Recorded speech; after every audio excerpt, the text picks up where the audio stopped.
Olá, pessoal, sejam bem-vindos a mais um podcast do Substância P, podcast com muita saúde, muitas informações importantes para todo o público que gosta de saúde de uma forma geral. Hoje nós vamos ter aqui uma amiga, né? Sempre trago os amigos aqui, então, doutora Luciana, que fez faculdade comigo, é um ano mais nova que eu, foi minha caloura na faculdade, dei trote nela, não pode dar mais trote hoje em dia, então.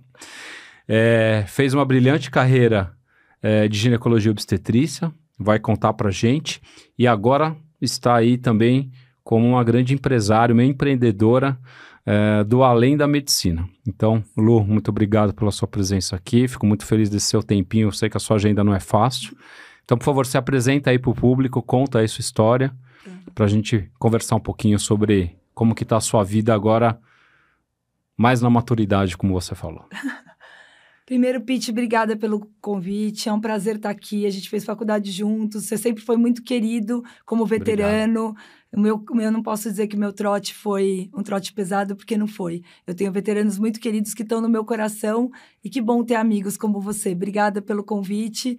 Pois é, eu sou uma ginecologista e obstetra, formada aí há 27 anos, um ano mais nova que você. Pois é. A minha vida sempre foi pautada no consultório.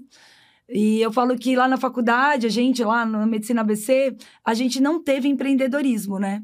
E isso foi um sofrimento na minha vida, porque nós somos médicos, mas somos empresários também antes de mais nada. Então, acho que a minha veia empreendedora começou quando eu montei uma clínica.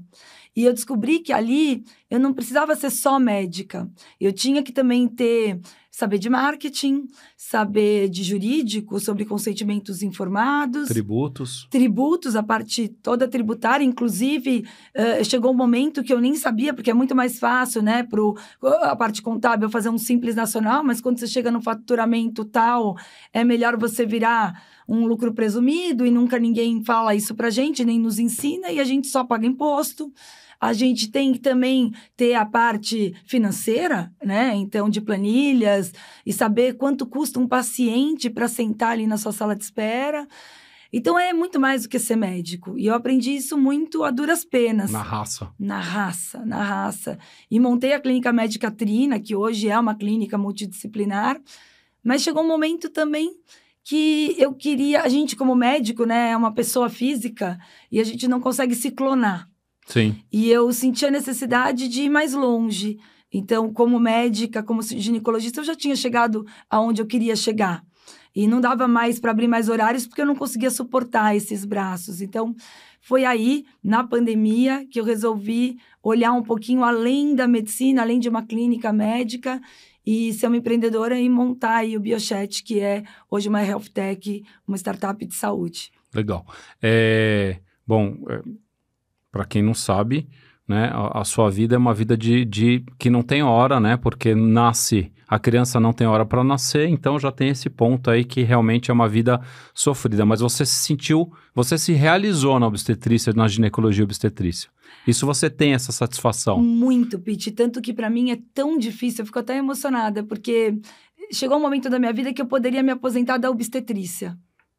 Mas eu não consigo, porque... Você falou que você gosta. Eu gosto, me dá prazer. Eu falo, quando você chega ali para fazer um parto e você vê o sorriso daquele paciente, e é que eu digo, talvez você não lembre do seu cardiologista com carinho. Você não lembre do seu, neurologista, do seu endócrino, mas com certeza você vai lembrar de quem colocou seu filho no mundo. Sim. O obstetra sempre vai ser uma pessoa que vai ter um carinho no seu coração. Não é? E esse é um negócio até que é engraçado, né? Porque eu tava lá em Cabreúva no final de semana e aí conheci lá uma pessoa que virou muito meu amigo e aí a gente conversando um dia, ele falou, nossa, quem fez o parto dos meus filhos foi a doutora Luciana, a Thalibert. Falei, é mesmo? Não acredito, ela foi minha caloura. Ele falou, nossa, eu adoro ela, não sei o que. Eu falei, nossa, mas que coincidência, né? Fui, né? Mundo pequeno, né?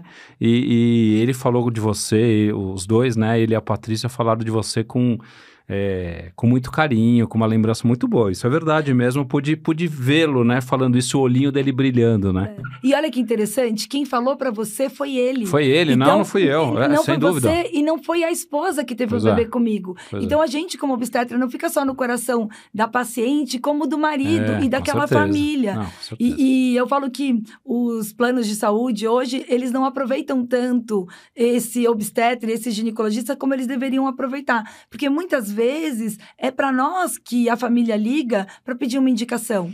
Então, doutora Lu, você pode me indicar um endócrino? Doutora Lu, meu marido precisa ir num uro. Então, a gente passa a ser aquele médico de família, que pouco se fala aqui no Brasil, mas é tão importante fora do Brasil, na Europa e nos Estados Unidos. A gente passa a ser esse médico de referência e que é um médico de família escolhido por aquela família. E não que um plano de saúde nos coloca nessa posição. Então, isso é muito bacana, porque a gente tem essa família muito como... Eles têm muito carinho pela gente e muita confiança. Confiança, sem dúvida. Outro dia eu estava ouvindo um podcast de uma médica, não lembro direito, mas foi um podcast que ela chamou exatamente essa atenção, né? Ela falou... era uma coloproctologista, alguém assim. E ela falou, poxa, a gente tem que ter essas pessoas, né? Elas, principalmente a mulher, a ginecologista e o urologista, que são, no fim, o médico do homem e da mulher, né? Eles têm que ter algum conhecimento de outras áreas para poder saber encaminhar e triar quando você vê alguma coisa diferente, né? E realmente, eu acho que se perde muito nesse meio de campo aí com isso. A saúde perde com isso, né? Porque você consegue olhar isso, né? A sua formação, apesar de ser especializada em ginecologia e obstetrícia, você teve uma formação ampla, né? É que eu acho que hoje em dia não dá mais para ter essa formação ampla porque não se ensina mais como se ensinava antigamente. Eu acho que a gente tem um déficit no ensino, na formação do médico. Mas eu acho que isso é assunto para outro podcast. Mas a gente perde muito isso com quem tem uma formação ampla e geral, como nós tivemos, né? Eu acho que muito isso. Eu acho que a gente é um clínico geral da mulher. Eu ainda não vejo o uro fazendo esse papel. E eu digo mais, eu tenho um filho homem, Pete, e o meu menino hoje está com 16 anos. E eu digo sempre que a menina, quando está na adolescência, vem para o colo da gineco. Eu falo que elas voltam para o meu colo. Eu fiz o parto, elas voltam assim que menstruam e iniciam a vida sexual, elas estão lá no consultório. Um menino, ele não vai para um urologista menino com 16 anos. Não vai. E acabou a pediatria, acabou... Então fica um gap ali que você não sabe para onde ir, né? É impressionante. E ele tem verdade. dúvida. E talvez ele não se sinta, mesmo o meu filho me tendo como gineco, ele não vai querer falar de certos assuntos comigo. Claro. E talvez eles não se sintam à vontade de falar com o pai. Então é um gap, e tem a ibiatria, né, que cuida de adolescentes, mas eu ainda não vejo ela abraçando esses meninos. E tanto, o que eu tento fazer no consultório, dentro do meu microcosmos, quando as meninas começam a namorar, eu digo, se tá num namoro sério, né? Porque hoje fica, né? Pega, fica, depois namora, põe aliança no dedo. Mas quando é um namoro sério, eu falo, traga os meninos, traga o seu namorado pra gente bater um papo. E é engraçadíssimo, Pete, porque a consulta é deles. Eles tiram dúvida. É muito gostoso essa consulta. É uma maneira de abraçá-los e ensiná-los a valorizar aquela mulher, né, que muitas vezes está usando o método contraceptivo, e a escolha do método ser do casal, e a gente falar um pouquinho sobre IST. Então, é muito interessante essa consulta. Legal, bacana. Eu gosto, não tem jeito. É difícil. Esse meu lado empreendedor, cada dia está mais forte, mas eu também acho que o empreendedorismo dentro da medicina, ele só existe porque... São 27 anos ouvindo cerca de 20 mulheres por dia. E se eu sair dessa linha de frente, eu acho que eu vou me tornar como muitos gestores, né, que acabam deixando de estar na linha de frente e ter as melhores ideias para poder fazer a diferença na vida das pessoas. Entender as dores das pessoas direto, né? A gente tem esse contato, ele é importante para entender o que precisa, né? E aí encontrar soluções. Já que você entrou nesse ponto... Conta aí sua história de empreendedorismo, como é que foi que você começou a ter gosto, o que te levou a isso, como é que foi essa história? Você falou que foi fazer um curso, como é que é a história? Então, foi assim, eu vou falar mais do empreendedorismo da parte tecnológica, que é o que eu estou fazendo agora, e que eu acho que isso já fisgou meu coração também. Como é que chama o seu... Então, meu aplicativo chama Biochat. Biochat. Dá para colocar o Biochat aí para a gente dar uma olhadinha aí, legal. Aqui, ó aí, o Biochat. Fazer uma propaganda aqui, o Biochat que a Lu lançou. Aliás, está muito bonito, né? Toda a proposta aí. E aí nós vamos conversar sobre isso aí. Obrigado, então, Marquinhos. Valeu. Então, o Biochat é meu aplicativo. E como que ele nasceu? Na verdade, na pandemia, Pete, eu falo que foi dia 26 de fevereiro, porque foi o dia do aniversário do meu filho. Foi o primeiro caso de Covid aqui no Brasil. Tá. E quando chegou esse primeiro caso, eu falei assim... Foi em São Paulo, né? Foi em São Paulo, Foi uma menina que estudou comigo no São Luís. Opa! Sabia? Olha! Primeiro caso? Coincidência. Estavam todos numa mesa e depois várias pessoas dessa mesa pegaram. Foi engraçado, porque vieram da Itália. Da Itália, exato, esse caso. Tá vendo que é esse caso mesmo, assim, eu sei quem é, hein? Exato. Você conhece? Conheço. E daí chegou esse caso e eu ainda sou obstetra, e daí eu pensei, eu preciso prescrever online, eu preciso pedir exame online, e eu vou precisar continuar atendendo as minhas pacientes, porque eu acho que o mundo vai fechar. Quando eu falei isso pro meu marido, que trabalha com tecnologia, bom, você conhece o Du também, e meu marido trabalhou 18 anos na Microsoft, trabalhou no Google, ele ainda falou, imagina, Lu, você acha que vai fechar? Eu falei, vai, eu preciso aprender a prescrever online. Na época, eu liguei para um amigo meu, que era gerente de telemedicina de um grande hospital, até para ele tentar me ajudar, mas estava no fuzuê de fecha, não fecha. Ele falou, Lu, vamos tomar um café. E a telemedicina aqui no Brasil, ela não era ainda regulamentada. Daí, como meu marido trabalha na área de TI, eu falei, vamos estudar. Eu fiquei, sério, pedi uma noite inteira estudando com ele para saber como eu poderia prescrever online.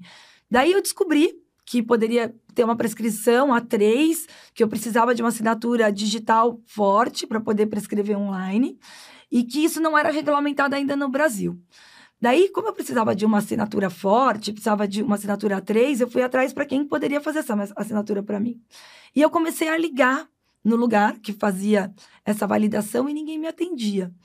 Daí eu simplesmente peguei o endereço e fui lá, bater na porta. Peguei a minha sócia e falei, você vai comigo, porque é o seguinte, você também vai ter que aprender a prescrever online, porque isso aqui vai fechar e a gente vai ter que dar conta desse volume de paciente que precisa da nossa ajuda, porque os bebês não vão parar de nascer. E ela falou, bom, como tudo que você fala dá certo, eu vou com você, foi comigo. E a gente chegou lá, não tinha ninguém no lugar. Eu falei, poxa, vocês não atendem o telefone? Ela falou, esse telefone tá meio desatualizado e vai fechar mesmo. Isso foi uma sexta-feira, fechou numa segunda. Pete, a gente conseguiu fazer a assinatura digital, assinatura eletrônica. Eu tenho uma clínica hoje com vários profissionais, então eu liguei para todos que trabalham na minha clínica e falei, vocês vêm para essa certificadora, todos vão fazer certificação digital, porque vai fechar. Tem várias especialidades. Na minha clínica hoje, sim. Na Trina eu tenho dermato, eu tenho outros ginecologistas e obstetras, eu tenho fisioterapeuta, eu tenho nutricionista. Legal. É uma clínica multidisciplinar. Bacana. Todos vêm, a gente vai validar, fazer a validação digital. E todos foram. Bom, segunda-feira, fechou. O mundo parou e a gente estava preparado para receber todas as pacientes. Tanto que o nosso volume, Pete, triplicou, porque eu comecei a atender psiquiatria, porque tinha paciente que precisava de medicação controlada e o médico não tinha prescrição online. E eu tinha. E aí começou a nascer a minha vontade de ir além da medicina, mas na parte de tecnológica. Até que uma farma até me convidou para fazer uma palestra sobre isso. Eu falei, eu vou falar, mas método meio Mobral, porque o médico ele precisa entender o básico. E às vezes as pessoas que falam de tecnologia para nós médicos complicam o simples. E a gente não entende. E foi um sucesso essa palestra e todo mundo gostou, porque eu falei de uma maneira muito simples, como tinha que fazer a validação digital. E ali nasceu essa vontade. Na pandemia, como a gente teve um pouco mais de tempo, apesar da minha vida obstétrica, eu não poder parar, né? Porque os partos continuaram acontecendo. E o Du, mais uma vez, meu marido falou, ô Lu, você quer parar? Você pode, eu tô aqui para te suportar, né? Financeiramente. E eu falei, eu não quero parar. Porque, como eu te disse, eu gosto de fazer parto e eu não achava justo com as minhas pacientes deixar de fazer o parto delas. Então, o que eu fiz foi mandar a minha família para fora de São Paulo, porque eu estava exposta ao vírus e eu não sabia, a gente não sabia direito o que aquele vírus significaria. Ninguém sabia, né? E era uma opção minha estar me expondo dentro do hospital e continuando fazendo parto. E meu marido não é médico, meus filhos também não. Então, foi uma decisão difícil, porque meu marido é hipertenso, diabético, então ele estava no grupo de risco e a gente não sabia ao certo o que ia acontecer. Então, para protegê-los, eles foram para fora de São Paulo. Eu fiquei atendendo e no final de semana eu ia. Como no começo a gente começou muito a se testar, né? Eu sempre era testada toda semana para poder operar.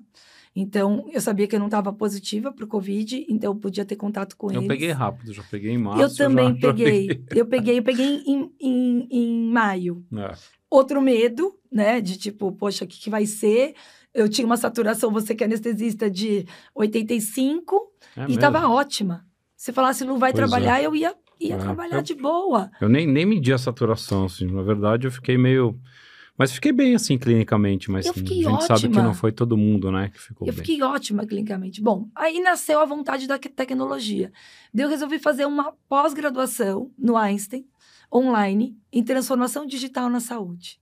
Legal. E aí, realmente, eu vi que o oceano era azul. Na verdade, que existia muitas possibilidades para a gente poder empreender e a gente crescer. Por quê?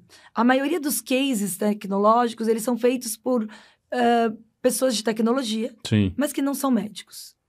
Ou por médicos gestores que já saíram da linha de frente há muito tempo. Que são pessoas incríveis, mas que não estão ali ouvindo a dor de fato. Então, eu falei, eu tô na linha de frente, eu conheço a dor e eu quero fazer. E nesse curso foi incrível, porque abriu a minha mente, eu comecei a entender um pouco mais de tecnologia para poder conversar com o pessoal de tecnologia. Porque senão eles falavam coisas difíceis que eu não entendia. Não que eu seja uma expert, mas eu consigo hoje falar com eles de uma maneira que eu entenda o palavreado deles e que eu consiga falar com eles o que realmente eu preciso.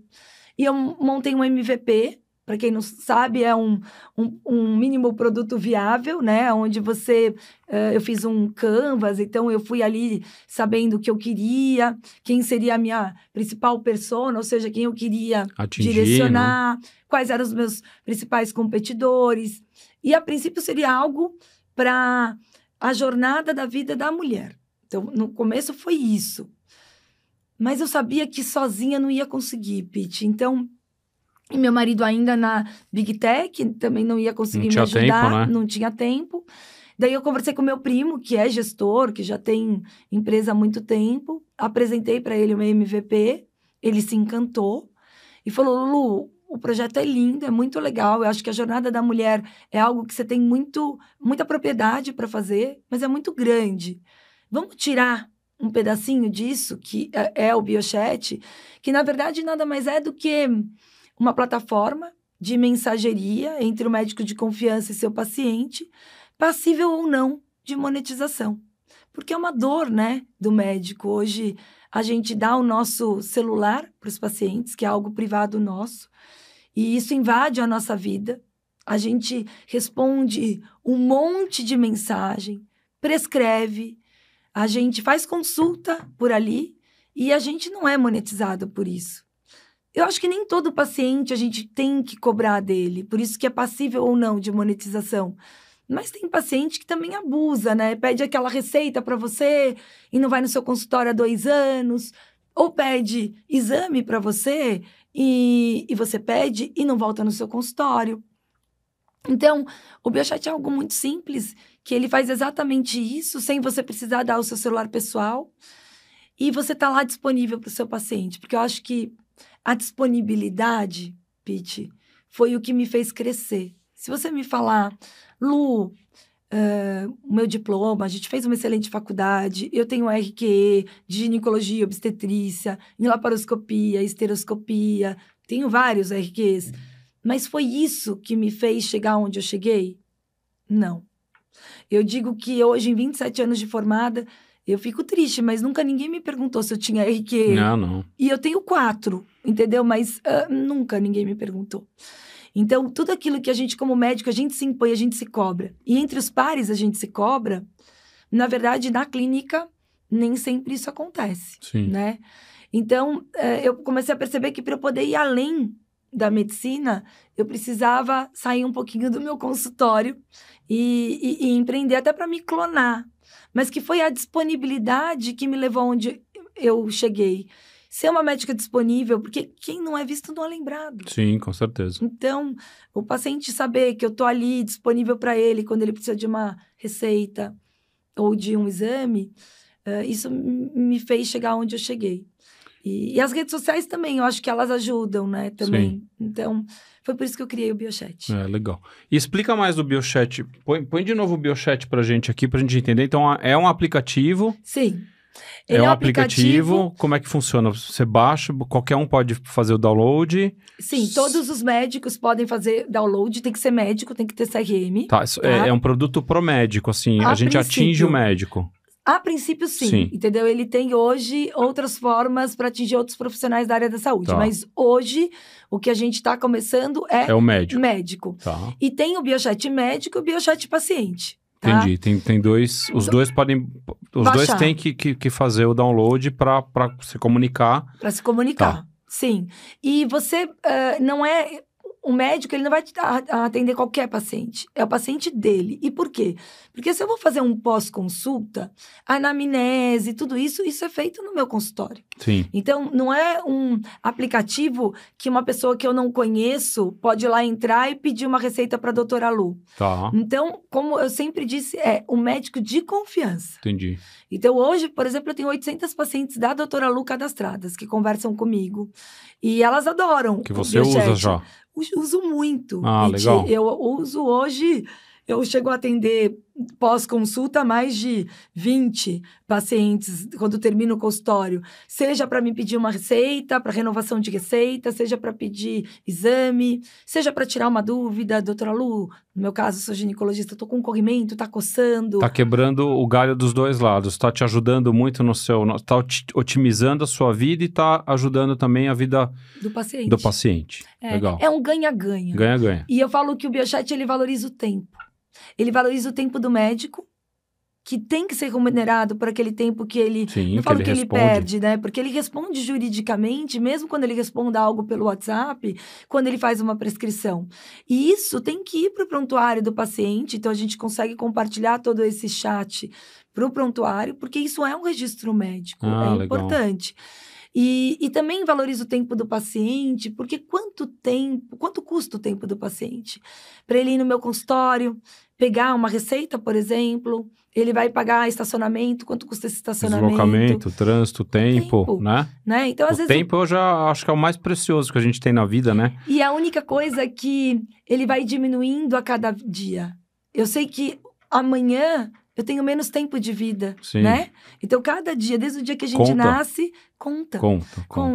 Então, tem um valor, e eu não digo que só valor monetário, quando a gente fala em monetização daquele atendimento médico, mas um valor incomensurável, que é esse paciente deixar de estar trabalhando naquela empresa para pegar uma receita.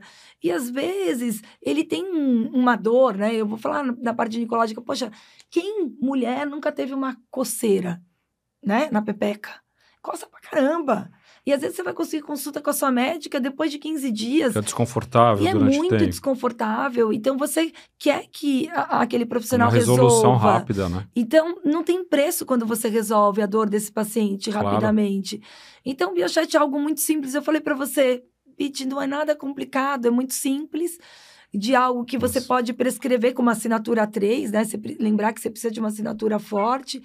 E que você pode ser remunerado por isso. Sim. E o paciente, eu tenho as minhas 800 pacientes, e a gente até rodou um Google Forms para saber o quanto feliz elas estavam ou não, da questão do valor. E elas falam, nossa, doutora Lu, eu até acho barato quando você me cobra o que você está me cobrando, porque, de verdade, o que você resolveu na minha vida foi tão maior. Então, é óbvio que eu estou falando de uma classe AB, né, que eu atendo no consultório, mas... Bom, Pete, você também é anestesista e médico. A saúde não vai parar em pé nos próximos anos do jeito que está. O custo da saúde... O custo é muito alto. Muito alto. E eu sempre falo, a gente tem que dar uma saúde com uma qualidade e uma segurança cada vez melhor, com um custo menor. E eu acho que é um desperdício a gente ir para uma alta complexidade, que é um pronto-socorro, de repente com um assunto que poderia ser resolvido na palma da sua mão. Né? Então, às vezes, você fica 4 horas. Outra coisa, a gente tem que pensar que o hospital também é uma empresa.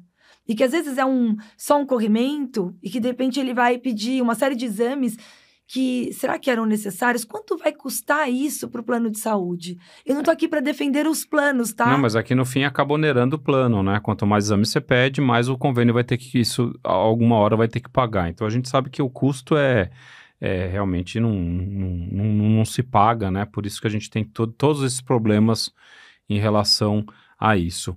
E o que mais tem, além do chat, o que mais que tem de funcionalidade Ele aí? tem, por exemplo, um FAQ, que são as perguntas frequentes. Então, Tá. tem perguntas que são do meu dia a dia. Então, não necessariamente ela precisa abrir um chat comigo. Então, tem lá um FAQ que é personalizável. Cada médico vai fazer o seu FAQ do jeito que ele quiser. Então, você vai personalizar as perguntas e respostas. Então, por exemplo... Quais são as dúvidas mais frequentes ali que você, lendo, você já pode quebrar esse... Você resolve. Já resolve esse... E quando eu falo também, que é muito interessante do médico de família, né? Que o gineco é muito. Então, às vezes, no Biochat você pode colocar os seus dependentes ali. Entendi. Então, por exemplo, filho, marido. Às vezes você precisa de um encaminhamento. Porque, teoricamente, o paciente ele não pode se cadastrar se ele for menor de idade. Né? Mas forma-se uma rede de confiança ali, eu acho que é mais ou menos isso. Então, eu atendo muito adolescente, porque eu falo que eu faço parto e hoje elas voltam pro meu colo. Então, a mãe dela se cadastra e coloca ela como dependente. Mas eu consigo pedir exame para essa menina através do chat que eu abri com a mãe dela, né? E por que a gente fez a questão do maior de 18 anos? Até por lei, né? Por lei, essa criança não pode abrir um chat sem o responsável por esse chat. Então, por isso que tem a questão dos dependentes, né? Não, mais com o assunto médico, né? A outra coisa que muita gente fala, Lu, mas tem outras plataformas que também você pode prescrever, né? Sim. O que a gente também fez questão, até por causa da LGPD, para quem não conhece, é a Lei Geral de Proteção de Dados, e que muitos de nós médicos, a gente não sabe direito a respeito disso, mas ali quem vai imputar os dados dentro do aplicativo é o paciente, que quer o chamado com o seu médico. E muitas plataformas que seriam concorrentes à minha, quem imputa o dado é o médico. E o médico passa a ser corresponsável por esse dado que ele imputou. Bom, a gente sabe que teve um grande laboratório aqui de São Paulo que foi hackeado 2 vezes, né? Então, a gente, querendo ou não, pode ser corresponsável por dados que possam vazar. Então, a gente tem muita preocupação também com segurança, é tudo criptografado, para que a gente, se houver, Deus o livre, algum ataque, isso tudo seja protegido. Guardado, né? Guardado, porque a gente está lidando com dados sensíveis. Saúde é dado sensível. E eu tenho muita preocupação, Pete, com isso. Outro dia, um plano grande de saúde, eu atendo só um plano. E ele me mandou um documento para eu assinar, onde eu tinha responsabilidade sobre esses dados, meio que delegando a mim a responsabilidade. E daí eu falei, como que eu assino um documento desse se um grande laboratório de São Paulo foi hackeado? E daí você está me colocando como corresponsável desses dados que foram hackeados. E eu não tenho culpa nenhuma. Eu não pedi para esse paciente fazer exame nesse laboratório. Só que quem é responsável ali, a doutora, sou eu. Então, assim, vocês vão ter que rever esse contrato, porque sempre cai no lado mais fraco, que é o médico. Que é o médico. E a gente não tem essa informação, Pete. Eu falo assim, é tão importante a gente estudar, ir atrás de coisas que não têm relação só com a medicina. Porque, sim, somos responsáveis. Responsáveis juridicamente, consentimento informado. A gente tem uma das nossas parceiras aqui é uma advogada chamada Camila Cortez. E ela faz justamente isso. Ela hoje tem uma empresa que faz essa assessoria jurídica do consultório, da clínica do médico. Então, ela vai e ela tria tudo isso, né? E, óbvio, né? Dá todo o suporte jurídico que a gente não tem também. A gente precisa também ir atrás, né? A gente precisa saber que a gente não tem essa formação, que alguém precisa dar uma assessoria jurídica pra gente em relação a isso, porque a gente cai nisso, né? Aqui dentro da empresa, da produtora, dos cursos, a gente teve que fazer toda uma triagem, um monte de coisa, e rever documento, e rever contrato, e aí fazer as políticas, né, de LGPD e todas, porque há um tempo atrás a gente não tinha isso, né? Então isso realmente você cai nesse gargalo, aí cai nesse problema de você ficar corresponsável por algum vazamento. Isso realmente arrepia. Arrepia, e somos corresponsáveis e não sabemos, porque não somos ensinados na faculdade Sem sobre dúvida. esses temas. Então, Sem eu fico dúvida. tão feliz quando você traz essa proposta aqui e eu poder compartilhar um pouco do que eu estou vivendo, tanto no empreendedorismo digital, como no empreendedorismo da minha clínica, porque não nos ensinam isso. E é muito importante a gente saber. Então, procurar fazer cursos ou nos cercar de profissionais que sejam melhores que nós, né? Eu falo que essa foi a sabedoria. Eu não tenho que ter na minha clínica pessoas iguais a mim. Eu tenho que ter pessoas complementares a mim. Sempre complementares. E a gente sempre não vai ser bom em tudo. Tem o lado bom e o lado ruim. A gente tem que ter a sabedoria aonde a gente não é tão bom e aonde a gente vai ter pessoas melhores que a gente naquilo. Seja médicos, que somos uma equipe, seja profissionais, que também tem que estar cuidando da gente como médico. Então, me abriu muito a cabeça fazer a pós-graduação em transformação digital na saúde e ter contato com outros profissionais. Eu era a única médica de linha de frente, Pete. Não tinha nenhum. Era só gestor ou engenheiro. Eram muita gente com o Healthtech, mas eu era a única de linha de frente. E eu falei, sim, cabe a nós, médicos, que estamos ali atendendo dia a dia o paciente, a fazer eu acho que a grande jornada, a grande transformação, porque a gente conhece a dor do paciente, Pete. Essa é a diferença. Essa é a diferença. Mas é difícil pra gente, é doído. Então, eu tive que ir lá fazer uma pós para poder falar. Como eu tive que fazer uma pós eu não sou dermatologista, nem quero ser, mas eu tenho hoje uma dermato no consultório, tenho aparelhos. Eu fiz uma pós em medicina estética, e não porque eu quero fazer. Eu quero saber qual é o melhor botox que eu vou comprar na clínica. Porque, teoricamente, eu sou empresária, eu vou comprar. Faz a gestão da clínica. A gestão. Quais são os melhores aparelhos? E poder trazer isso, hoje a gente fala em laser vaginal, é uma propriedade hoje que eu acredito que seja muito mais ginecológica do que dermatológica. O botox é muito mais dermatológico do que ginecológico. Mas eu tive que ir numa pós de dermatologia para poder trazer isso para a ginecologia. E como eu sou nerd, eu, RQE, todas essas coisas, eu sempre dei muito valor para isso, eu fui buscar uma pós-graduação para fazer a coisa séria. Ou seja, um curso, uma pós-graduação com pessoas sérias, porque tem muita gente também que não é séria aí no meio. Só tem picareta. É o que mais tem é picareta. E o pessoal sempre indo pela linha alternativa, né? Pelos caminhos, pelos atalhos, né? A gente sempre discute muito isso aqui, né? Em relação às pós-graduações, né?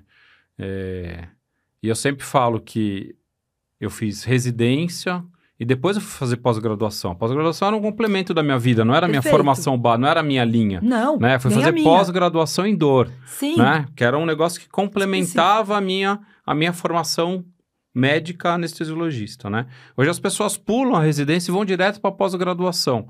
Isso não resolve a vida, né? Isso não a gente acaba não tendo nada contra você que está fazendo pós-graduação só, mas ainda acho que o melhor caminho é a residência, porque a residência é o respirar todos os dias, você acorda e dorme na formação da sua vida. Mas né? eu faço um questionamento até, Pete, eu fiz residência, fiz R1, R2, R3, R4, e também fiz que nem você pós-graduação depois da minha formação de residência. Mas eu digo que não é porque eu sofri o que eu sofri na residência, e uma residência de ginecologia e obstetrícia, eu acho que é uma das mais pesadas que tem, assim como uma neurocirurgia. É um caos. Então, eu ficava, Pete, 36 horas sem dormir. Eu ficava sem comer muitas vezes. Bom, ir no banheiro era um artigo de luxo, né? Eu falo que a gente chamava de R1 tronco, que o R1, que é o primeiro ano de residência, literalmente a gente se sentia meio como escravo, no tronco, levando chibatada, e a gente aceitava muito.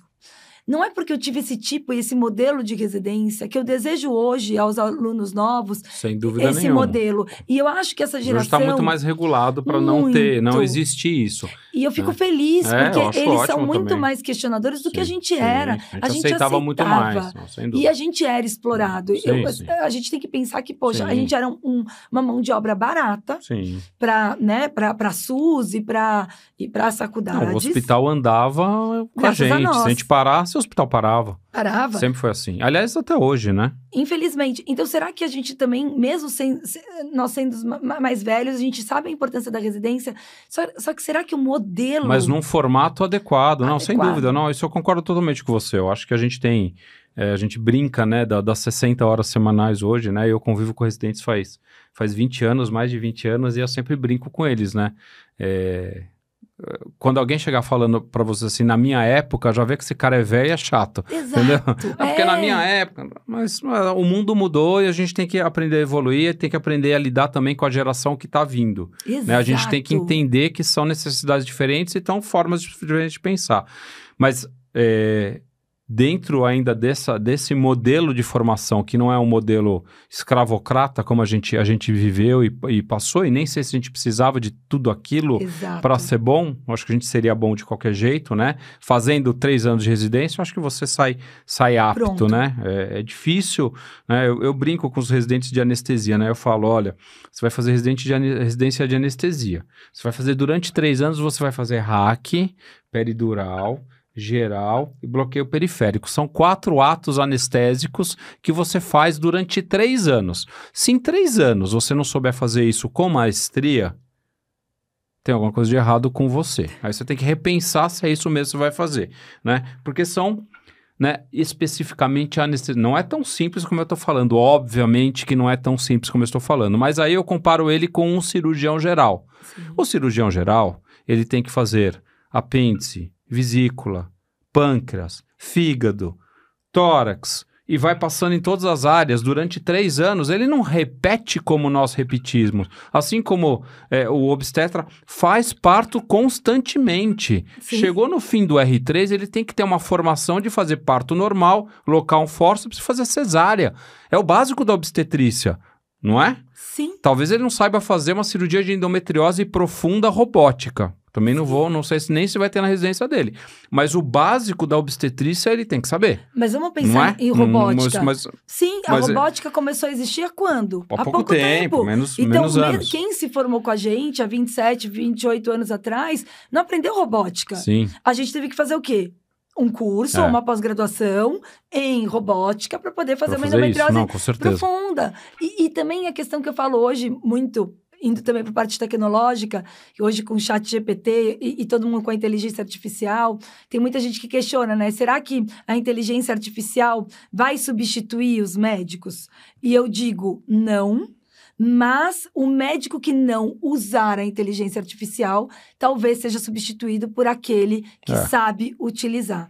Ao mesmo tempo, a gente já tem uma formação que quando a gente usa lá o chat GPT, ou seja, qual for a inteligência artificial, a gente é capaz, até pela nossa formação, de saber se está alucinando ou não. Então, não é que eu vou colocar lá no chat GPT algo que vai aparecer e eu vou acreditar. Mas... Como a gente tem experiência dos 27, 28 anos de formação, eu sou capaz de olhar aquilo e ter um raciocínio crítico em cima daquilo que eu escrevi. Então, me preocupa hoje aqueles que delegam e acreditam que aquilo seja 100% seja a resolução da vida, não, com certeza. A outra coisa que eu acho que é importante a gente falar também, Pete, da questão que hoje, nós que somos médicos titulados e tudo mais, a gente fala nas redes sociais e somos médicos e o CFM nos rege, concorda? Se você falar alguma coisa errada e você infringir o CODAME ou né? O CODAME, para quem não sabe, é o código da parte de marketing médico. Quem não conhece, leia, releia, leia novamente. Quando você achar que tá bom, lê mais um pouquinho, porque é importante você conhecer. E ele mudou em março do ano passado. Então, a gente já pode várias coisas... A gente fez até uma aula disso com a Camila aqui, falando quais foram as mudanças em relação ao que você pode ou não pode fazer. Olha, então, vê esse podcast. Tem uma aulinha aí só disso de direito médico que foi bem legal. Esmiuçando. Então, o que acontece? A gente tem um código que nos rege. Se eu falar alguma besteira, ou você, Pete, falar alguma besteira, o CFM vai lá e vai nos punir. Vai cortar. E tá tudo certo, porque falamos uma besteira e falamos algo ruim. Mas o CFM não vai punir aquele não médico. Quem não é não médico, sem dúvida. E que fala muita besteira. e que muitas vezes está concorrendo com você ou comigo. No meu caso, as doulas, no seu caso, outros profissionais de gestão que estão vendendo cursos incríveis e que prometem um monte de coisa. Então é importante a gente falar isso, porque o CFM não pode punir esse profissional. Com certeza. Mas ele pode nos punir. E quem é que regulamenta esses profissionais? Ninguém. E eles têm uma voz. Eu acho que a rede social hoje, e sou feliz, eu falo muito na rede social, desde a época do Orkut, a gente estava rindo, mas sou da época do Orkut. Tinha até uma página, Nós Amamos a Doutora Luta Liberti, criada por uma paciente minha que nem mora hoje, mora lá, né? Aqui no Brasil, mora em Israel. E tudo que a gente falar é regulamentado, mas os leigos não. E eles podem falar um monte de barbaridade e a gente tá calado. Desinformando, né? Desinformando. Isso que é a pior parte. E colocando o paciente em risco. Hoje saiu uma matéria na Veja do parto de uma atriz, a Juliana Didoni, dizendo que o parto dela foi um horror. E que ela ouviu profissionais que diziam que o parto normal era a única via de parto viável, o que é mentira. E ela expôs a filha dela a um risco de vida. E a filha dela, quando chegou a ela, chegou não tão bem como deveria, porque a via de parto, né, passou um pouco dos limites. Então, assim, é complicado, porque seja na ginecologia e obstetrícia, seja na parte de dor, né, que muitos falam de dor, às vezes com poções mágicas e mirabolantes. Então... Terapias alternativas. Eu acho que bom que democratizou. Tem que democratizar a saúde e por isso que acho que a gente está aqui nesse podcast. E traz mais informação, óbvio, também. Claro, com certeza. E a gente quer chegar mais longe aonde quem não tem acesso. O Biochat também é isso. Mas, infelizmente, também deu poder e voz a pessoas que podem ser bem complicadas e colocar a vida das pessoas em risco. Então, isso também me preocupa. Sim. Entendeu, Pete? Porque hoje também tem uma desinformação enorme. E RQ, nunca ninguém me perguntou se eu tenho RQ, eu tenho. Pois é. Então, ninguém nunca perguntou, doutora Lu, você tem, não sabe nem o que é. Mas você sabe que é engraçado o RQ, até outro dia eu contei aqui num podcast, né? Que acho que uns 15 anos atrás, há muito tempo atrás, assim, me pediram para escrever um artigo, de um artigo comentado numa revista de um laboratório, de um produto que estava vindo, sei lá, que era um medicamento, não sei o quê, e aí peguei todas as referências, escrevi, falei, né, um monte de coisa técnica, não sei o quê. E aí a menina da comunicação do laboratório falou, doutor, eu precisava de um currículo seu, do seu CRM, do seu RQE. RQE? O que é RQE? Oi. Ela falou, é o registro de qualificação de especialista. O senhor não tem? Eu falei, eu acho que eu tenho, né? Vou ver isso. Onde que eu vejo isso? Veja no CRM. Eu nem sabia, hein? Nem sabia que saía com isso. Né? Aí eu fui lá no CRM. Falei, qual que é o meu RQE? O seu RQE é tal. Aí fui lá, peguei o número do meu RQE, que já estava lá, porque a hora que sai o título da residência, né? Você entrega lá e eles fazem o RQE. Eu até paguei na época, nem lembrava que eu tinha pago isso. Estava lá o número. Eu nunca havia utilizado o meu RQE, nem se falava disso. Mas hoje é um negócio super importante o RQE. Porque para trabalhar em hospital tem que ter RQE. Obrigatório. Entendeu? Então não adianta você fazer pós-graduação. O que eu estou falando das pós-graduações é justamente isso, né? Que a residência é esse período que você vai fazer essa imersão. Né? Até falei da anestesia, que o cara tem que sair fazendo, porque são 3 anos fazendo anestesia, respirando anestesia, 60 horas semanais debruçado naquilo. Então o cara sai bem, né? Sabe fazer um parto, né? Sabe locar um fórceps, basta estar presente na prática que você consegue fazer. A gente fazia muito mais horas do que a gente deveria. A gente isso não existia na época da nossa residência. E tudo bem, isso aconteceu, depois foi regulamentado e tá tudo bem. Mas esse RQE é um negócio que eu sempre quando eu lembro desse passo, eu falo, puta, nem saiu. Agora até outro dia eu fiz um carimbo e coloquei lá meu RQE junto, só para eu não esquecer o número, que eu não conseguia decorar o número, eu sabia só o CRM, depois eu decorei o meu RQE, mas é interessante. Mas você isso. falou uma outra coisa importante, você tira a prova do título, então sai, e você tem que levar isso no CRM para validar. Sim. Senão, e você pode validar só 2. Você tem 3, no caso eu tenho 3, né? Que eu tenho 3 ou 4. A ginecologia obstetrícia Só é pode dois? Só dois. Ah, Então, você não pode validar um terceiro ou quarto RQ. E você tem que levar esse documento pro CRM. Entendeu? Então, assim, o meu de esteroscopia e laparoscopia eu não levei ainda, entendeu? E eu tenho o título. Mas aquela coisa, será que eu preciso de mais um? Não preciso. Não precisa. Eu acho que precisa da ginecologia e obstetrícia, mas você precisa levar o documento lá. Se não levar, eu sei porque agora teve o CRM nos grandes hospitais de São Paulo, falando para os médicos mais velhos que não tinham levado. E eles tinham título. Sim. Mas não tinham validado por Não, até teve uma campanha legal do CRM que fez de graça durante, acho que 1 ano, né? Então, eu vi que muita gente levou mesmo que nem havia levado. E hoje os hospitais pedem direto o RQE, ninguém pede mais o título, né? Traga o título de especialista, eles pedem direto o RQE. Se você não tem o RQE, ele não te cadastra, né? E isso eu achei um negócio muito interessante, porque ainda deixou mais importante ainda a titulação. E eu acho que a gente vai precisar disso, porque com a proliferação de faculdades de medicina, que hoje a gente tem a gente brinca, né? A Unisquina, né? Tem ali a Unisquina aqui, a Unisquina ali, e a gente começa a ter o que aconteceu com o direito há 20 anos atrás, né? E aí eles tiveram que tomar uma atitude que foi ser o título da OAB. Então, eu queria saber quando que alguém vai tomar uma atitude para existir um título de recomendação como, né, ter a OAB para clinicar, né? Será que o CRM vai ter essa coragem de fazer isso, o CFM? Vai fazer uma prova para qualificar o médico, requalificar o médico? Você viu que a APM tentou fazer isso agora, né? E daí acabou indo para trás, que ela tentou fazer esse você teria que fazer novamente o título. A MB? Não foi a APM, a MB queria fazer uma renovação do título de especialista, mas, MB, mas aí já é algo que foi mais questionável. Mas assim, o médico recém-formado, né? Será que ele não precisa passar numa certificação? Porque existe um exame do CRM para isso. Mas ele não é obrigatório nas faculdades. Será que isso não é um questionamento que a gente tem que...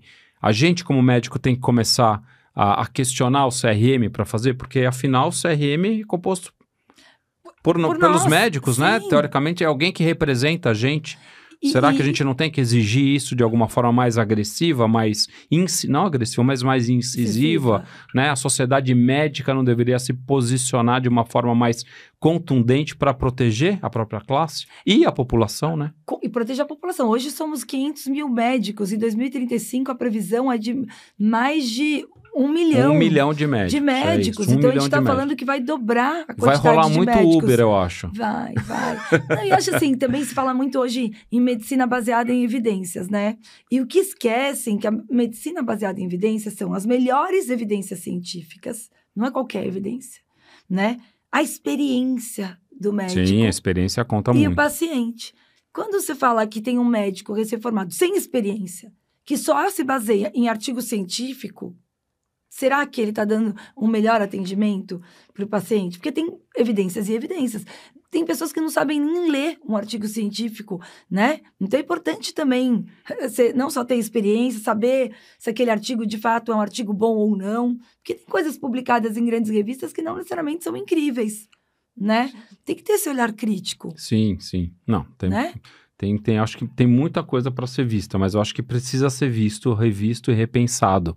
Esse que é o grande ponto que eu acho que a gente vai chegar nessa encruzilhada, porque a gente vai chegar em 2030, né?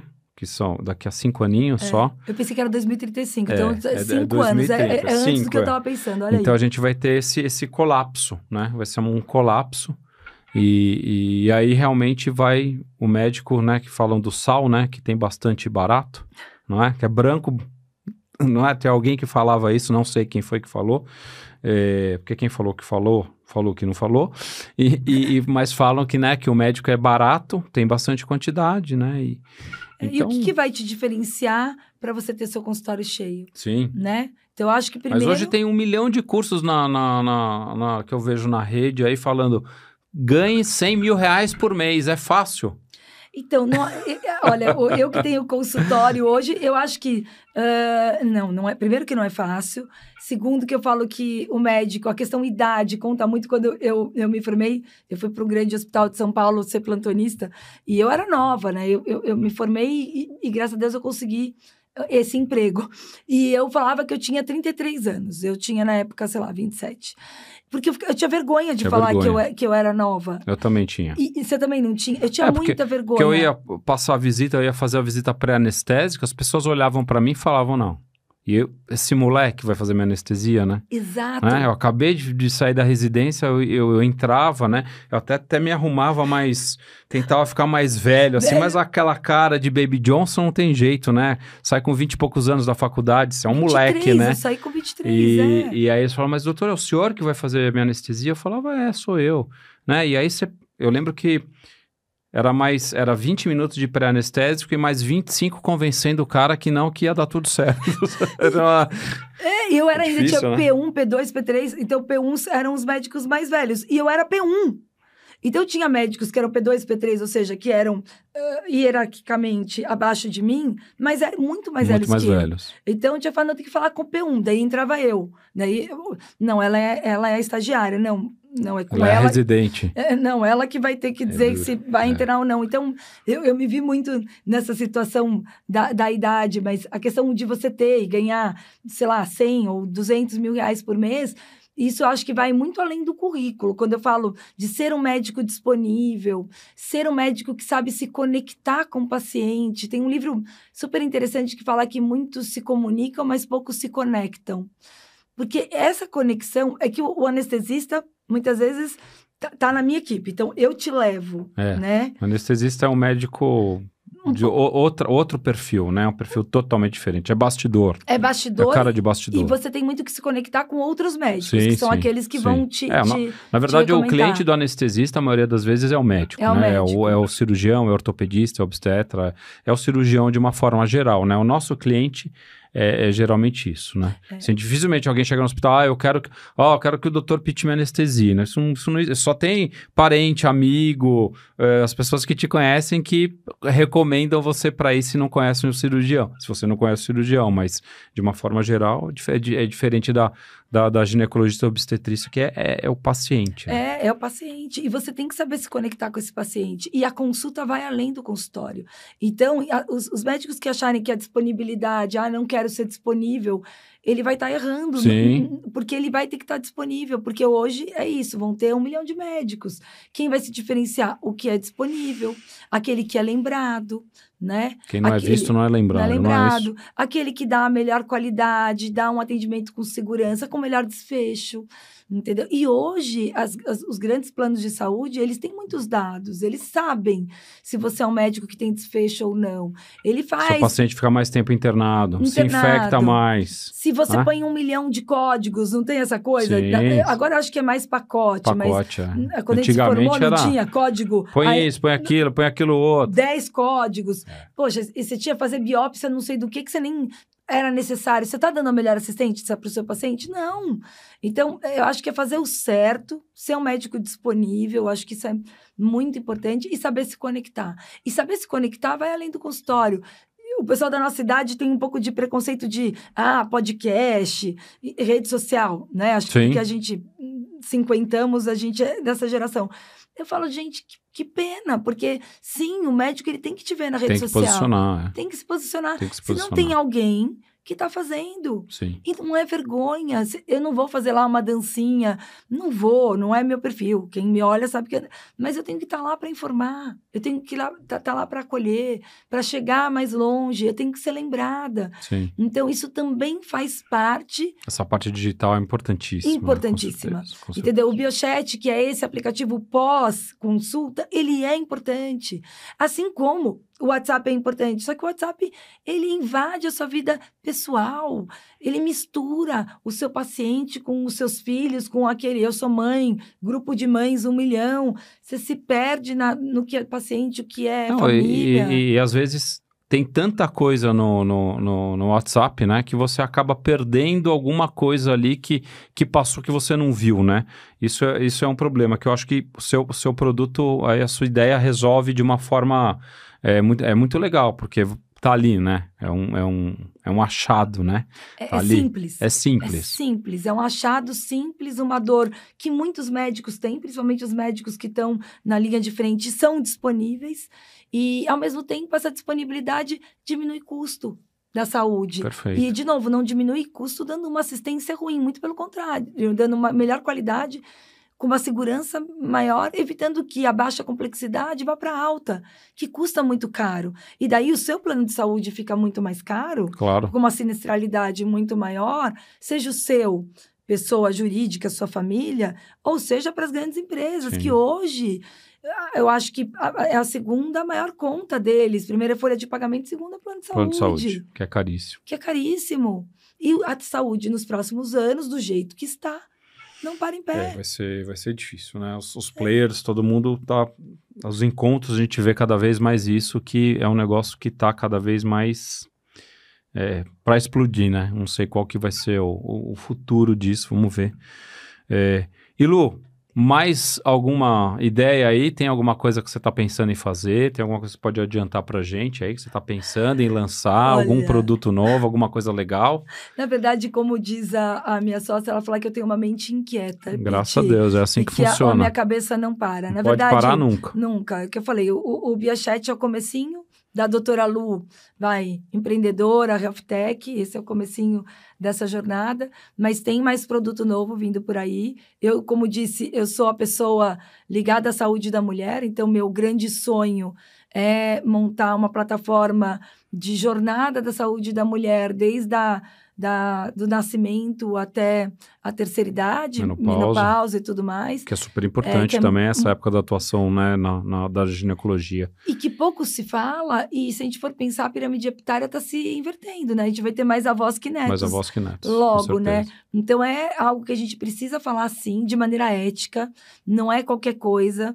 Então, essa jornada, ela é importante. E é uma jornada que ela vai além do consultório médico, né? Então, é lógico que eu posso ajudar na parte médica, mas o estilo de vida, aquilo dá alternativas para ela poder ter uma vida melhor, seja na adolescência, seja na maternidade, seja na terceira idade, e porque é trabalhar muito mais com a prevenção. É o que eu acredito. Eu acho que nós médicos, a gente foi educado e ensinado a cuidar de doentes. Mas a gente tem que gostar de cuidar primeiro de gente.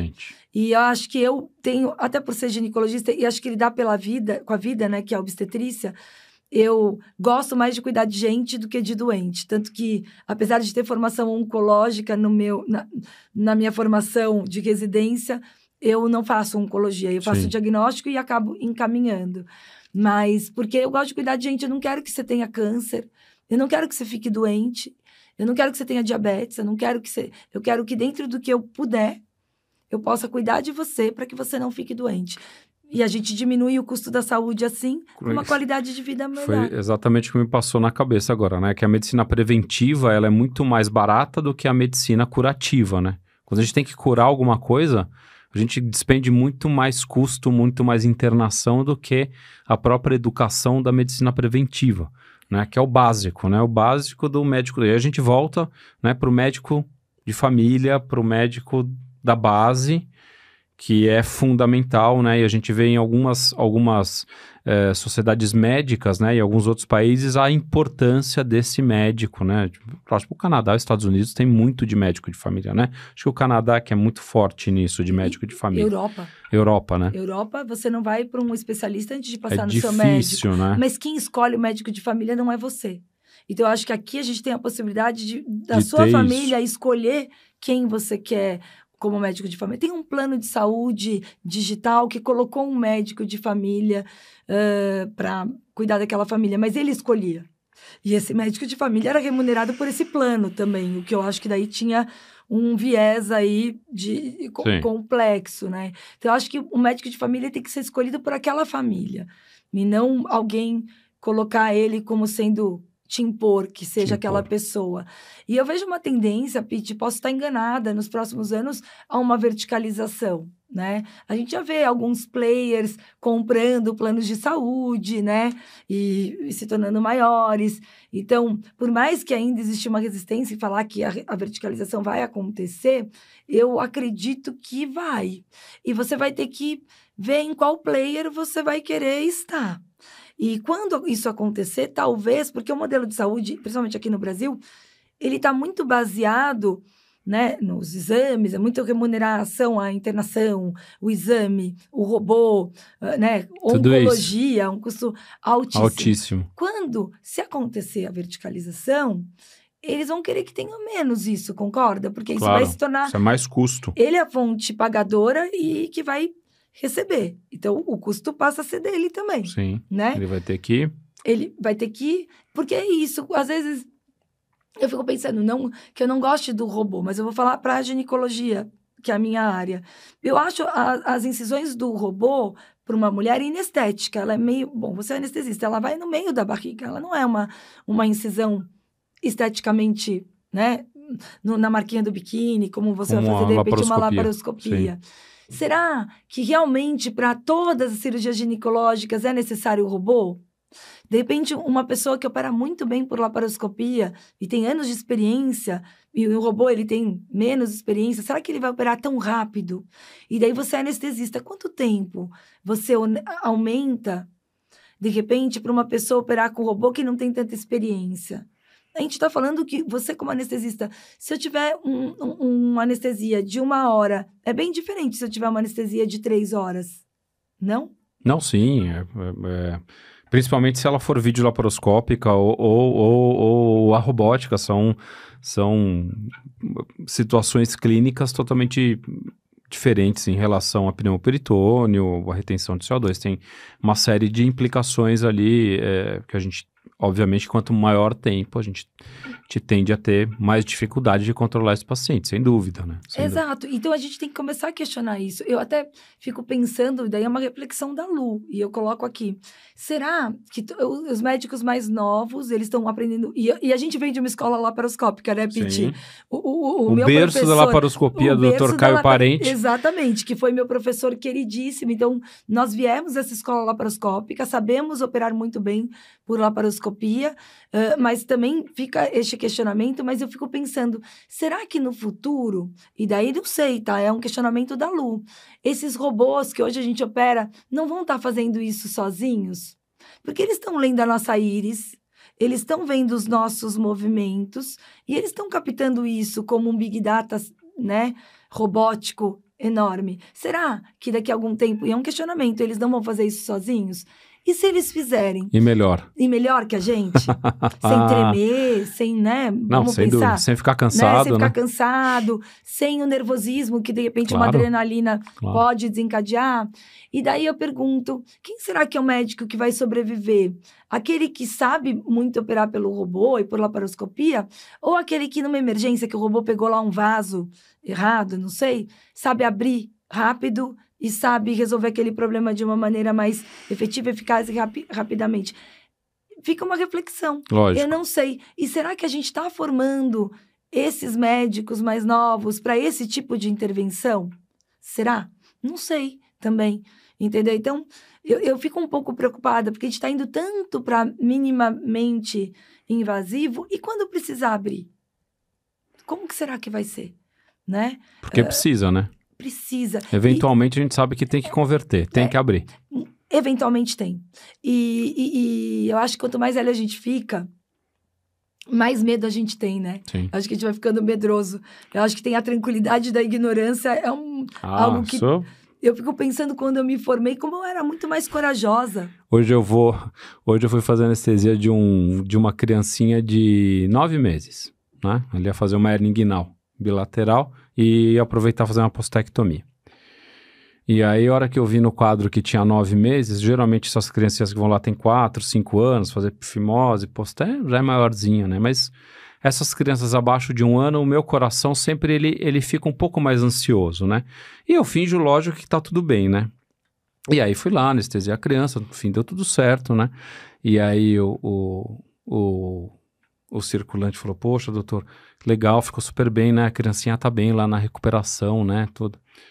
Aí eu falei, eu posso estar muito bem aqui por fora, mas por dentro, meu coração está muito angustiado, né? Eu brinco, eu falei para ele, eu fico muito angustiado de fazer essa anestesia porque é uma criatura ali que rapidamente ela vai embora, né? E aí eu até brinquei com ele, eu falei, ele é o diabo, não é porque ele é o diabo é o diabo porque ele é velho, né? É verdade. Então é essa sabedoria, né?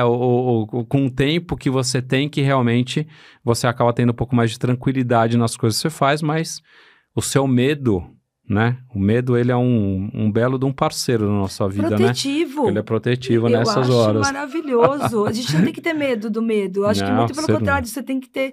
E eu às vezes falo... Respeito do medo. Respeito. Hoje eu já estou numa fase que às vezes chegam umas pacientes que querem algo, principalmente na obstetrícia, né? E que eu digo, olha, eu sou uma médica mais medrosa. Então, o que você está me pedindo para fazer? Por exemplo, anestesia, né? Então, doutora Lu, eu não quero anestesista no meu parto. Eu digo, olha, eu não abro mão do anestesista. Se você não quiser, porque você não quer, porque a dor para você está suportável, isso eu vou respeitar. Mas o meu anestesista vai estar lá. Porque o anestesista, ele não está lá só para tirar a sua dor. É uma assistência, complicar... né? Se tiver uma hemorragia, a parte hemodinâmica toda quem tá vendo é o anestesista. Sim. Então, eu não abro mão do anestesista, porque eu sou uma médica mais medrosa. Não, segurança, entendeu? Né? Você tá habituada a fazer assim. Então, se você quer ter o seu parto em casa, sem anestesia, debaixo da árvore, eu vou dizer, ok, eu vou respeitar, mas eu não sou a médica certa para você, porque eu não vou abrir mão da minha segurança para o seu sonho. E, ao mesmo tempo, se você tiver nenê comigo, você não vai ficar feliz, porque não era nesses moldes que você queria. Claro. Então, vamos ser honestos para os dois lados. Procura um médico mais corajoso que eu e tá tudo bem, seja feliz, tenha o seu parto e vai ser feliz. E uma outra coisa que você falou interessante, e daí quando você falou de uma novidade, vou te contar uma outra novidade, da empatia, né? De a gente tá do outro lado. Quando eu tive nenê, eu tive 2 partos normais, vaginais. Até um deles foi a Rô que fez e o outro foi o Emerson, que são nossos veteranos, né? A Rô da sua turma, o Emerson da turma anterior, que eu adoro os dois, sou muito grato a eles. E tive 2 partos normais, não tenho nada contra o parto normal. E daí, quando eu fui ter cesárea, não tive nenhuma cesárea. Quando eu ia fazer as cesáreas, começava a me incomodar. Porque eu lembrava de estar do outro lado no meu parto normal e eu tive a oportunidade de ver meus filhos nascendo. E isso, para mim, foi muito especial, Pete. Eu ver o momento que eles nasceram. Lógico, sou obstetra, mas eu acho que para toda mãe, a gente, né, fica... Nessa hora você é mãe, você não é nem obstetra. E você é pai, geralmente quem vê primeiro o filho nascendo é o pai, né? E a mãe que gestou 9 meses. Então, hoje, as principais maternidades de São Paulo usam um campo transparente. Eu não sei se você já viu. Sim. E não sei se você sabe, essa patente é minha. Ah, é? O INPI, parabéns. Então, você falou de outra novidade. Então, o campo E, na verdade, a gente já fazia, tá? A gente usava uma gambiarra, mas eu ficava angustiada porque a gente preza por segurança, por qualidade. Então, era uma gambiarra que a gente fazia. E aquilo me incomodava. Falou assim, gente, eu não estou fazendo o correto. Eu estou expondo o paciente a um risco. Eu quero uma coisa formal, que se una, que não coloque em risco nem o bebê, nem o paciente. Seja estéreo ali, dentro das normas de uma JCI. Que legal. Né? Não é só abaixar o campo, porque, afinal de contas, você respira numa cicatriz cirúrgica, que muita gente também faz, né? E daí, também, outro aprendizado. Propriedade intelectual. Eu tive que aprender a fazer uma propriedade intelectual, a fazer um protótipo, ir no INPI. Registrar a marca, registrar a patente, pagar a patente. Todo ano. Ter um modelo de utilidade que demorou 5 anos para o INPI dizer a patente é sua. E ele olha o mundo inteiro. Ele não olha só o Brasil. Sim. Ele olha o mundo inteiro. Então, é outro aprendizado. Você falou aí de outra novidade. A patente foi reconhecida no final de 2023, então a gente está aí, mas já é usado nas principais maternidades de São Paulo. Todas as cesáreas são usadas com campo que foi criado por mim e pela Mônica, que é a minha sócia. Que então, legal. Outra novidade. Parabéns. Legal. Isso é legal. É bom ter essa mente inquieta de falar. Eu acho fantástico. Eu acho que você saiu de uma zona de conforto, né? Você estava tranquila na sua vida, já estabilizada, com uma clínica já forte, com uma carteira de clientes boa, né? Garantindo ali seus partos mensais, seus atendimentos, seus pós-partos, e você ficou ali se coçando, incomodada e foi fazer outras coisas. Eu acho que isso é super importante existir, né? As pessoas que têm essa ideia, porque é isso que movimenta e que melhora o mundo de uma forma a longo prazo, né? Que a gente acha que não, mas esse pequenininho é o que transforma muitas vezes em outros patamares. Eu acho que isso é muito importante. Parabéns, eu fico muito feliz de tudo isso, de te conhecer, né? A gente tem orgulho dos amigos, né? Eu gosto muito de ver o sucesso dos nossos amigos, né? Acho que se você gosta do sucesso dos outros, você entendeu a sua missão, que é compartilhar do sucesso, né? Quando as pessoas, né, compartilham disso, é muito gostoso, né? Então, eu compartilho disso com você, eu acho que... Parabéns. É muito bonito, eu falo que você não precisa apagar o brilho do outro para você brilhar. E se você brilha e eu brilho, você aqui, olha o que você construiu, Pete, entendeu? Sim. Que é uma baita construção, você também foi além da medicina. E você brilha, mas eu não preciso apagar seu brilho, nem você o meu. Só que a gente juntos pode brilhar. Pode brilhar mais ainda. Mais. E se as pessoas entendessem isso, o mundo ia ser melhor. Mais cooperativo. Mais cooperativo. Isso que me entristece, porque principalmente nós médicos, a gente tem uma rivalidade, uma competição. E um ego muito inflado, né? Enorme. Eu falo que agora estou numa maré loucamente de encontrar alguém que eu possa ensinar a fazer a obstetrícia do jeito que eu acredito, para poder um dia fazer o parto da Luli, que é a minha filha. E eu coloquei médicas obstetras trabalhando comigo no consultório, mais novas, e que eu pude ensinar, mas chegou um momento elas falaram, doutora Lu, eu adoro você, eu super agradeço, eu vou continuar sendo sua assistente. Mas eu não quero ser a obstetra principal, porque não quero ter a disponibilidade de vida que você doou a vida inteira. Porque eu saí no meio do aniversário de um filho. Já saí, Pete. Natal, Ano Novo. Ano Novo sim. É incrível. Quase todo Ano Novo eu faço parto. Porque a Moni viaja e eu fico com as pacientes. Então, assim, esse ano eu não fiz, mas muitos anos eu fiz. Então, é uma disponibilidade de alma, de vida, né? Então, se ser obstetra é algo que você deixa de fazer por você para fazer pelo outro, né? E com essa maré toda de violência obstétrica que está se falando... até que ponto a gente também precisa doar a nossa vida pelo outro se muitas vezes a gente vai ser criticado, né? E julgado. Então, às vezes, é melhor não fazer. Sim, sem dúvida. Olha, e eu fico triste porque hoje a gente está dando voz para pessoas que não fazem tão bem, que colocam o paciente em risco. E poucos bons obstetras estão ficando. Eu participo de uma reunião de um grande hospital de São Paulo há 20 e poucos anos, Pete. Eles me convidam todo ano. E esse ano eu dei risada. E eu até falei isso na reunião. Eu falei, há 20 e poucos anos eu sou convidada para estar nessa reunião, para poder dar opiniões, para crescimento da maternidade. E eu sempre gostei de dar opinião. E são há 20 e poucos anos que, nessa mesa, as pessoas mudam. A única que continua aqui há 20 e poucos anos sou eu. Então, talvez eu não esteja fazendo nada errado, né? Porque se eu continuo aqui há 20 e poucos anos, é porque eu estou fazendo certo. E daí, o diretor do hospital, que estava sentado na mesa, e que sempre, há muitos anos, coordena essa reunião, e daí ele respondeu, não é à toa que eu te escolhi para ser médica da minha filha. Sim. Então, esse tipo de reconhecimento... É bacana. E quem vai fazer o parto dos nossos filhos, Pete? Que vai se disponibilizar, se doar, mas, ao mesmo tempo, ser responsável por 2 vidas. Então, isso é uma outra coisa que eu sempre falo da obstetrícia, né? Quando eu subo para fazer com residente, né? Fazer cesárea, fazer parto, ó. Aqui, se der errado, morre 2, hein? Não morre um só, hein? Cuidado, que aqui morre 2, né?